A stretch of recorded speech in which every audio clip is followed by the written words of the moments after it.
Com o fim da Segunda Guerra Mundial, o mundo ocidental vivenciou o surgimento da sociedade de consumo.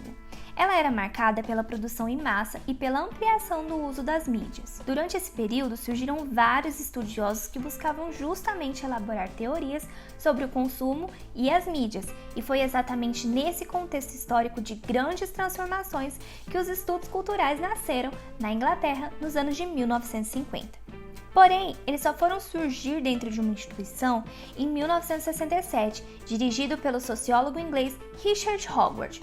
Mas não essa Hogwarts que você está pensando. Foi na Universidade de Birmingham, no Centro Contemporâneo de Estudos Culturais, CCCES, que nasceram oficialmente os estudos culturais. Em 1979, a direção desse centro foi assumida pelo sociólogo jamaicano Stuart Hall, e foi nesse período que os estudos sobre a cultura começaram a ganhar força. Os estudiosos dessa corrente estavam ligados à nova esquerda britânica, à classe operária e à educação de jovens e adultos, ou seja, a aproximação deles com as ideias marxistas sempre existiram, mas numa relação de empatia e confronto. Alguns estudiosos da modernidade, como Rousseau e Antônio Gramsci, colaboraram bastante com as teorias elaboradas pelos pesquisadores culturais. Isso porque Rousseau apresenta uma noção alternativa de cultura. Para ele, a cultura é um processo de desenvolvimento interior ou espiritual e está associada às artes imaginativas, como música, literatura, dança, pintura, dentre outras. Já para Gramsci, a verdadeira ênfase do estudo deveria estar na importância das questões culturais e nacionais populares e sua função civil no equilíbrio inconstante das relações entre as forças da sociedade. Ok, mas qual o real objetivo dos estudos culturais?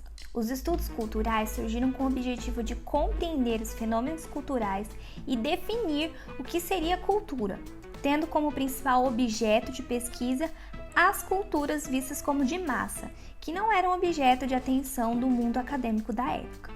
Um grande marco dos estudos culturais foi extinguir a distinção entre alta e baixa cultura, por considerarem todas as manifestações culturais como possuidoras de valor e, portanto, dignas de serem analisadas.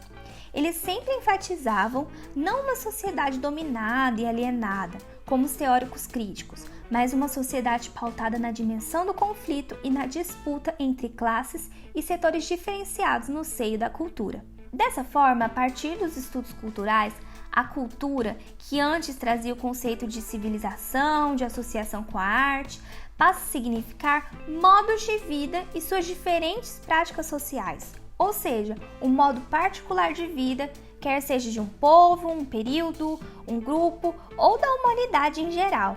E quem foram os principais autores que contribuíram com essa teoria?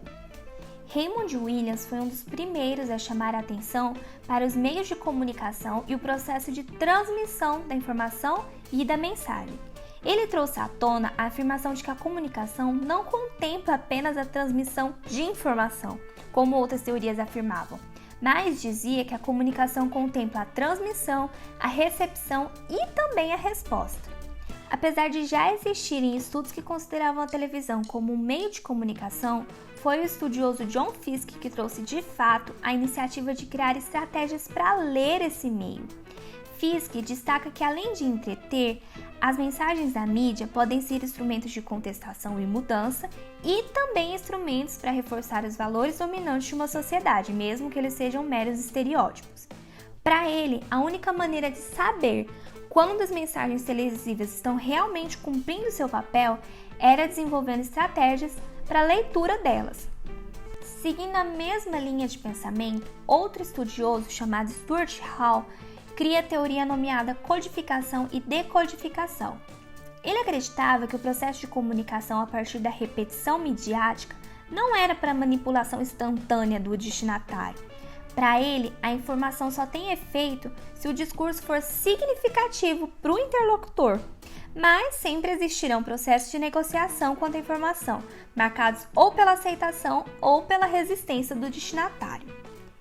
Richard Hogwarts, seguindo a visão de Hall, afirmou que os receptores não são sujeitos homogêneos que recebem a mensagem de forma passiva. Eles são complexos e possuem vidas, trabalhos, amigos, histórias diferentes, e tudo isso interfere em como cada um vai receber, interpretar e utilizar a mensagem midiática. Ou seja, para ele, a mídia e a cultura fazem parte da vida do espectador, mas não os alienando ou dominando.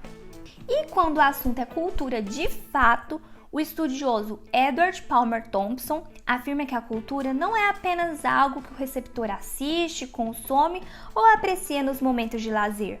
Cultura é tudo aquilo que faz parte da identidade, sem se esquecer que, para ele, compreender a comunicação é entender o uso dos indivíduos diante da mídia.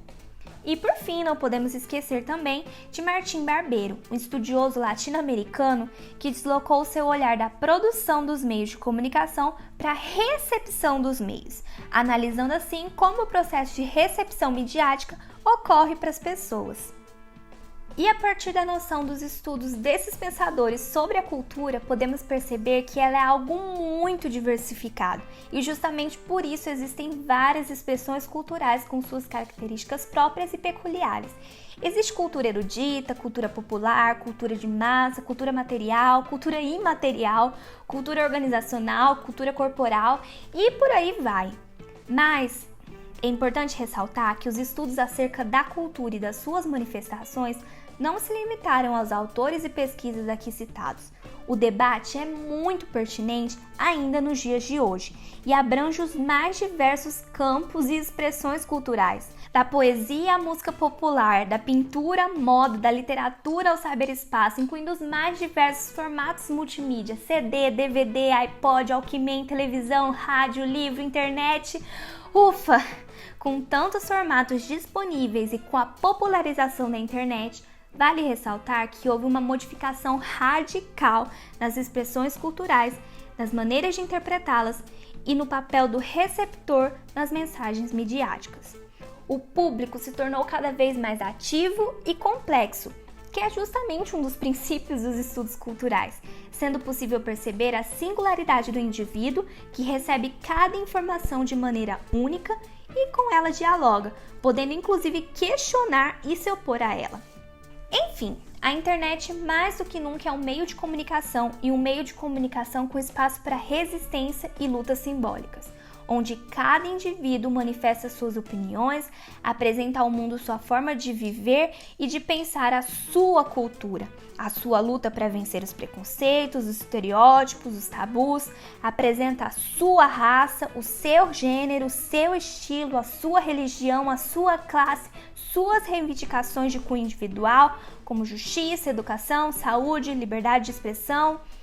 Observar todos esses movimentos nos nossos dias nos faz perceber que as pesquisas que emergiram nos anos 60 em uma universidade na Inglaterra se fazem mais presentes do que nunca, e as pesquisas sobre os meios de comunicação massivos ganharam força e destaque, não só na Europa, mas em todo o mundo.